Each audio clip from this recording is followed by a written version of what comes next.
অনেক দিন থেকেই আমার একটা পাহাড় কেনার শখ, কিন্তু পাহাড় কে বিক্রি করে তা জানি না। যদি তার দেখা পেতাম, দামের জন্য আটকাতো না। আমার নিজস্ব একটা নদী আছে, সেটা দিয়ে দিতাম পাহাড়টার বদলে। কে না জানে পাহাড়ের চেয়ে নদীর দামই বেশি। পাহাড় স্থাণু, নদী বহমান, তবু আমি নদীর বদলে পাহাড়টাই কিনতাম, কারণ আমি ঠকতে চাই। নদীটাও অবশ্য কিনেছিলাম একটা দ্বীপের বদলে। ছেলেবেলায় আমার বেশ ছোট্ট খাট্ট ছিমছাম একটা দ্বীপ ছিল, সেখানে অসংখ্য প্রজাপতি। শৈশবে দ্বীপটি ছিল বড় প্রিয়। আমার যৌবনে দ্বীপটি আমার কাছে মাপে ছোট লাগলো। প্রবহমান ছিপছিপে তন্নি নদীটি বেশ পছন্দ হলো আমার। বন্ধুরা বলল, ওইটুকু একটা দ্বীপের বিনিময়ে এত বড় একটা নদী পেয়েছিস, খুব জিতেছিস তো মাইরি। তখন জয়ের আনন্দে আমি বিহ্বল হতাম। তখন সত্যি আমি ভালোবাসতাম নদীটিকে।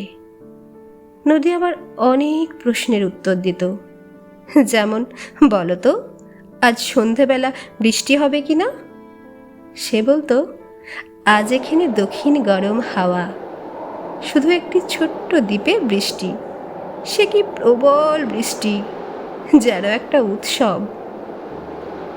আমি সেই দ্বীপে আর যেতে পারি না।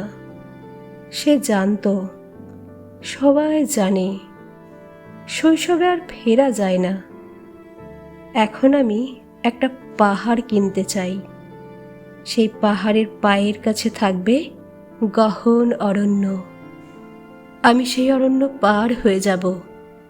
তারপর শুধু রুক্ষ কঠিন পাহাড়, একেবারে চূড়াই, মাথার খুব কাছে আকাশ, নিচে বিপুলা পৃথিবী, চরাচরের তীব্র নির্জনতা। আমার কণ্ঠস্বর সেখানে কেউ শুনতে পাবে না। আমি ঈশ্বর মানি না, তিনি আমার মাথার কাছে ঝুঁকে দাঁড়াবেন না। আমি শুধু 10 দিককে উদ্দেশ্য করে বলবো, প্রত্যেক মানুষই অহংকারী। এখানে আমি একা, এখানে আমার কোনো অহংকার নেই।